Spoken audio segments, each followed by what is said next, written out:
नमस्कार दोस्तों, हमारी आज की कहानी का नाम है पसंद। ननद के लिए कितना भी कर लो परंतु कभी भलाई नहीं देती।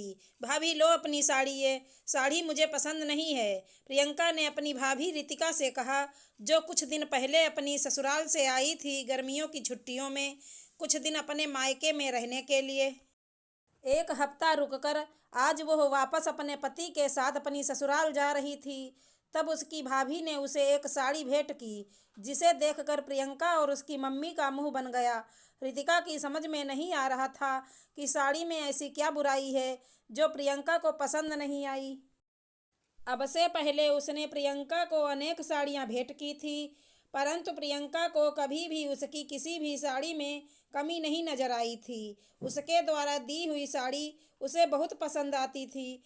इस बार भी वो प्रियंका के लिए अच्छी साड़ी खरीद कर लाई थी।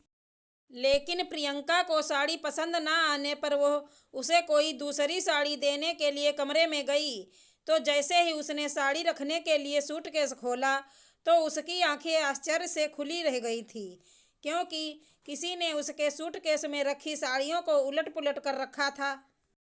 अपनी उल्टी पुल्टी साड़ियों को देखकर वह सारा माजरा समझ गई थी। दरअसल कुछ दिन बाद उसकी बड़ी बहन की 25वीं एनिवर्सरी थी। उसके लिए भी वो एक साड़ी खरीद कर लाई थी, जो ननद के लिए लाई साड़ी से थोड़ी महंगी थी।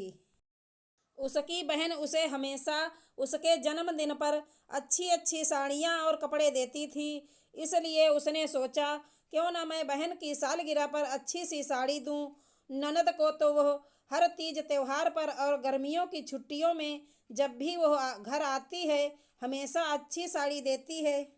परंतु बहन को साड़ी देने का यह उसका पहला मौका था। इसलिए वह अपनी बहन के लिए थोड़ी महंगी साड़ी खरीद लाई थी और उसने दोनों साड़ियों को सूटकेस में रख दिया था।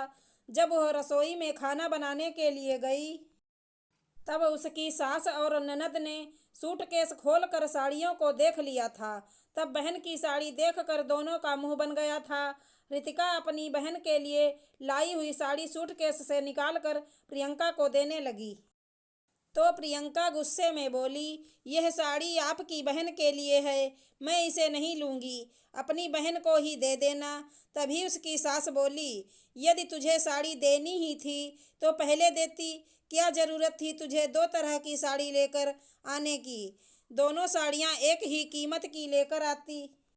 परंतु तू ऐसा क्यों करती बहू, तुझे तो ननद से ज्यादा अपनी बहन प्यारी है।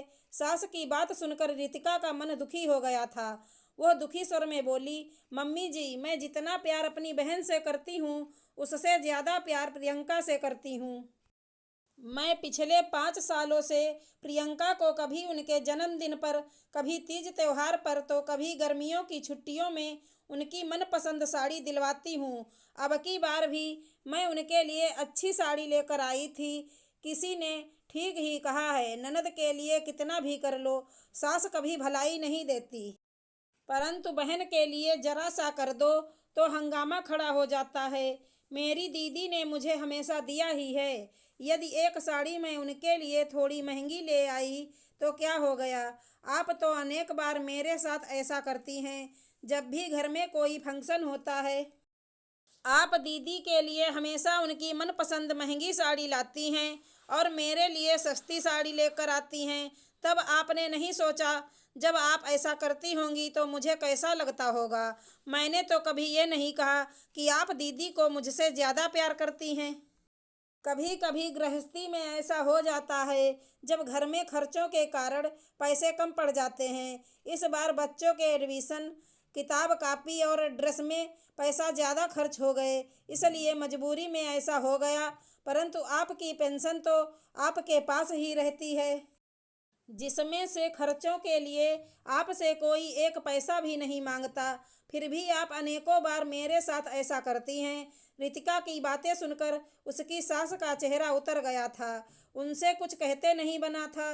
वो शर्मिंदगी भरे स्वर में रितिका से बोली, तू जो साड़ी प्रियंका के लिए लाई है वहीं दे दे उसको। वैसे भी कीमत कपड़ों की नहीं, प्यार की होती है। मुझे पता है तू प्रियंका से बहुत प्यार करती है। आज के बाद मैं तुम्हारी निष्ठा पर कभी उंगली नहीं उठाऊंगी। सास की बात सुनकर रितिका के चेहरे पर मुस्कान आ गई थी। उसने प्यार से वह साड़ी प्रियंका को दे दी और प्रियंका ने भी खुशी से साड़ी स्वीकार कर ली थी। आशा करती हूँ हमारी कहानी अच्छी लगी होगी। धन्यवाद दोस्तों।